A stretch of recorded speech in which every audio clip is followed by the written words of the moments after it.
کہ میں دیکھوں, مجھے اندازہ ہو جاتا ہے کہ اس ریکارڈنگ کے اندر اس کے اندر کیا ہوگا. مجھے سب سے زیادہ پچھلے دنوں افسوس ہوا کہ ایک بچی جو ملبے سے نکلی, اس کے باپ اس کا ہاتھ پکڑ کے لے جا رہا تھا, تو اس نے پوچھا کہ ابا کیا مجھے تم قبرستان لے جا رہے ہو؟ اس کو یہ خیال ہوا کہ میں مر چکی ہوں.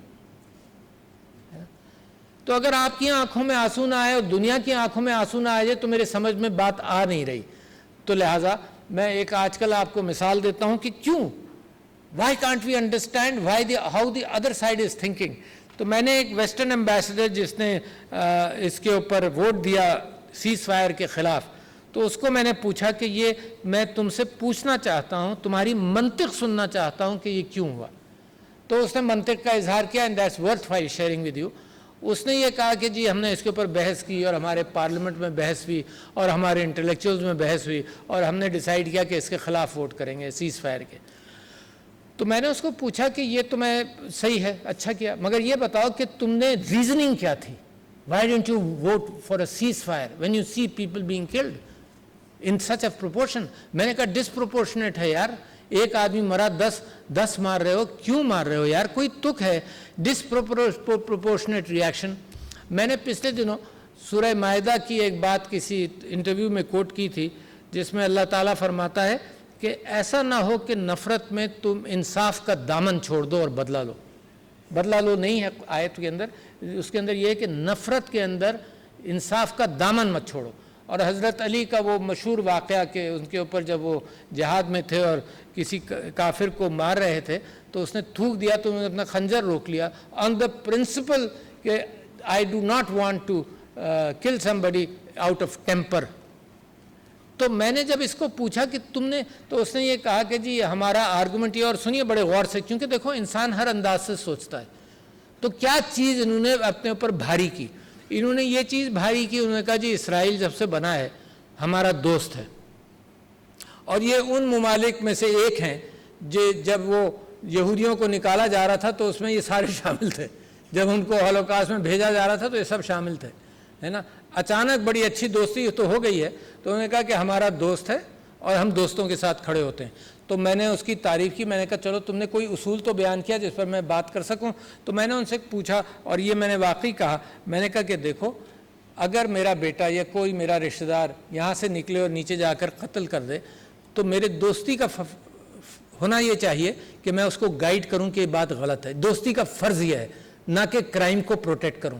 تو دوستی اچھی کون سی, جو آپ گائیڈ کریں کہ ظلم و ستم مت کرو. اچھا, ظلم و ستم کی ایک بہت بڑی کیفیت ہے جو دنیا میں بڑھتی جا رہی, وہ یہ ہے کہ انسان کی زندگی ڈی ہیومنائز اور ڈی ویلیو ہو جائے. اچھا, اس کا اندازہ کبھی ہم کرتے نہیں ہیں. میرا ایک دوست ہے امریکہ میں, تو جب 9/11 اور 9/11 کے بعد جو ریاکشنز کے اندر عراق میں ہوا اور ہر طرف ہوا, تو میں اس کو یہ کہتا تھا کہ جس ظلم اور بربریت کے ساتھ مغربی قوموں نے یہ کام کیا ہے تو اپنے آپ ڈی ہیومنائز ہوں گے. یہ بندوقیں اپنے آپ ہی نکلیں گی, یہ بندوقیں اسی نفرت کے ساتھ نکل آئیں گی جس میں انسان کی کوئی ویلیو نہیں ہوگی. یہ ہو نہیں سکتا کہ میرے ملک کے اندر وہی انسان, اس کی ویلیو اچھی ہو, کالے گورے یہودی مسلمان سب ہیں, ان کی ویلیو اچھی ہو اور باہر ویلیو کم ہو. تو نتیجہ آپ نے دیکھا کہ ایک reaction, whether it takes the western society down or not, ایک ریاکشن یہ ہے کہ انسان کی ویلیو کم ہو گئی. اب ہر آدمی نکلتا ہے, بندوق نکالتا ہے, ٹی وی پر ٹیلی کاسٹ کرتا ہے, لوگوں کو مار بھی دیتا ہے, اس کے اندر نہ کوئی غم ہے نہ کوئی افسوس ہے اس بات کا, اور وہ بضد ہے. تو یہ جو ڈی ہیومنائزیشن غازہ کے اعتبار سے ہوا, اس کے اندر آپ یہ سمجھ لیے کہ اس کی وجہ کا میں آپ سے ذکر کر دوں, پھر میں پاکستان کے اوپر آنا چاہتا ہوں جلدی سے. اس کی وجہ یہ ہے کہ جو مورل اور ایتھیکل معاشرے کے اندر اصول ہوتے ہیں وہ کہیں سے اس کا سورس ہوتا ہے. اچھا, جو کرسچن یورپ ہے وہ صدیوں سے 400-500 سال سے آپس میں لڑتا رہا.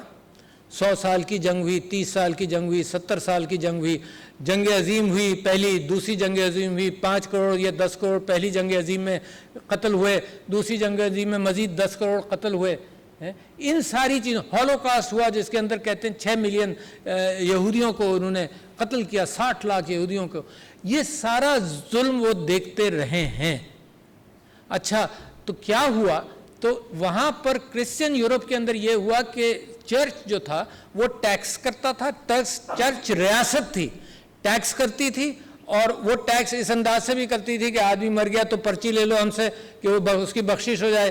اس کو کیا کہتے تھے, میرے ذہن سے نام نکل جاتا, انڈلجنسز, پرچہ دیتے تھے پیسوں پر, جس کے اوپر مارٹن لوتھر نے لکھا بھی اور موومنٹ کیا کہ یار یہ کیا طریقہ ہے کہ چرچ پیسے لے کر پرچہ دے دیتا ہے کہ جی اللہ میاں کے یہاں تمہاری معافی ہو جائے گی. جب چرچ کے پاس مزید پیسے کم ہوئے تو اس نے کہا کہ چلو تم تو ابھی اپنے ماں باپ کے لیے آتے تھے, اب اپنے دادا پرداؤں کے لیے بھی آ جاؤ, وہ پرچی بھی ہم دے دیں گے. تو اتنا ایکسپلائٹیشن تھا چرچ کا کہ یورپ نے چرچ سے بغاوت کی. جب چرچ سے بغاوت کی تو اس نے کہا سیکولر چیز چلے گی اب دنیا کے اندر. تو لہٰذا جو بائبل اور تورات کے اندر بھی ایک ہمدردی, حضرت عیسیٰ کی انسان محبت, انسان دوستی, یہ سب چیزیں نکل گئیں اس میں سے, جو سیکولر اسٹیٹ بنی یورپ کی وجہ سے. پاکستان نے بھی اس کو نہیں اپنایا ہے نا. تو سیکولیرٹی میں یہ ہوا کہ کوئی مورالٹی نہیں رہی, کوئی ایتھکس نہیں رہی جو اللہ کی طرف سے آئی تھی, اور جمہوریتوں نے فیصلہ کیا قتال کا. یعنی یہ جمہوریتیں ہیں جنہوں نے دوسری جنگ عظیم کے بعد سے ایک انبار لگایا ہوا ہے قتال کا, لیٹن امریکہ, فار ایسٹ, مڈل ایسٹ, کیونکہ وہاں وہ انہوں نے چرچ اور پرنسپلز آف ریلیجن کو بالکل الگ کر دیا. پاکستان ایسا نہیں ہے. پاکستان کی روح اس قرآن سے نکلتی ہے جس قرآن کے اندر اللہ تعالیٰ فرماتا ہے کہ ایک انسان کو قتل ہونے سے بچا لیا تو انسانیت کو بچا لیا. This is the spirit, has nothing to do with مذہب. اور ایک انسان کو اگر تم نے قتل کیا تو انسانیت کو قتل کیا.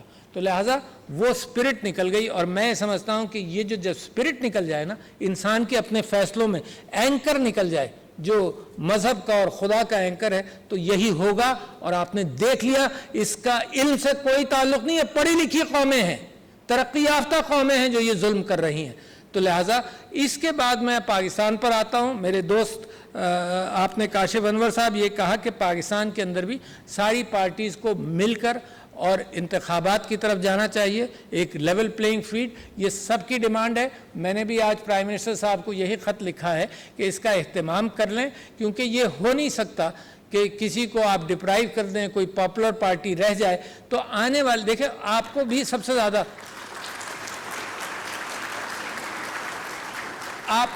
سے زیادہ تکلیف اس بات کی ہے کہ اگر سٹیبل حکومت نہیں بنی, اور سٹیبل حکومت تو لوگ ہی بناتے ہیں نا, یہ لوگوں کے بغیر تو سٹیبلٹی ہے نہیں. تو میں تو بار بار یہ کہتا ہوں کہ ہمارے سارے انسٹیٹیوشنز اگر اکٹھا ہو جائیں, اور میں چیف جسٹس صاحب کی بھی تعریف کرنا چاہتا ہوں کہ انہوں نے کورٹس کو اور اپنی جوڈیشری کو اکٹھا کرنے کی کوشش کی ہے.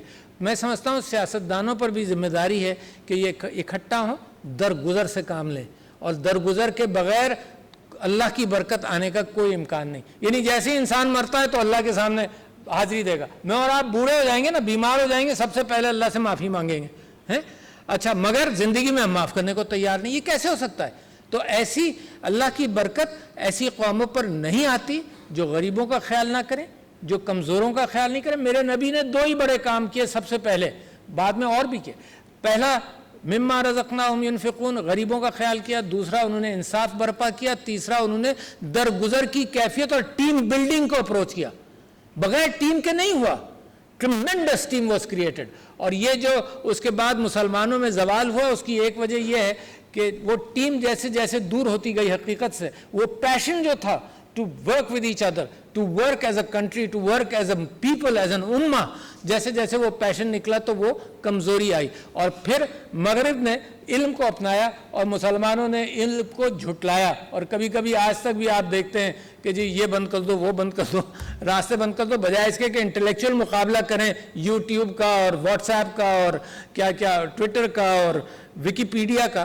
اس ملک کے اندر ہم یہ سب چیزیں بین کر کے بھی دیکھ لیں. ہم نے لاؤڈ سپیکر بھی بین کر کے دیکھ لیے تھے ایک زمانے میں, جب سر سید احمد خان کہتے تھے کہ علم تو حاصل کرو. وہ کہتے کہ 150 سال ہو گئے ان کو. تو میں آپ کے سامنے, آپ سے مجھے ایک خاص محبت ہے. یہ ساری نصیحتیں میں اپنے دوستوں کو کرتا ہوں زیادہ اور آپ سے اس بات کی کوششوں کا طلبگار ہوں کہ Pakistan desperately needs you to take responsibility. یہ نہیں ہو سکتا کہ صرف سیاستدان کھڑا ہو جائے, اور وہی بھگتے ساری چیزیں کہ چڑھ جا سولی پر رام بھلی کرے گا، یہ نہیں. You have to take the ownership of this country. Do not wait. The leadership is from you. پڑھے لکھے صاحب فراست لوگ جن کے پاس ویلتھ ہے، سب سے زیادہ اللہ کی ذمہ داری بھی آپ ہی کے اوپر ہے. اور مجھے یقین ہے کہ جس اعتبار سے دنیا کو بھوک ہے، میں جو غزہ سے اور پاکستان کو لنک کر رہا تھا، دنیا کو بھوک ہے کہ اقدار کی بنیاد پر، موریلٹی کی بنیاد پر دنیا کے اندر فیصلے ہوں. مظلوم ہے دنیا، پیسے کے اعتبار سے بھی مظلوم ہے. There are 10 billionaires of the world who hold 99% of the wealth of the world. تو یہ تو ناانصافی. کوئی دنیا کا اصول، کوئی کسی چیز کا اصول یہ نہیں ہو سکتا کہ 10 لوگوں کے پاس اتنی ویلتھ ہو.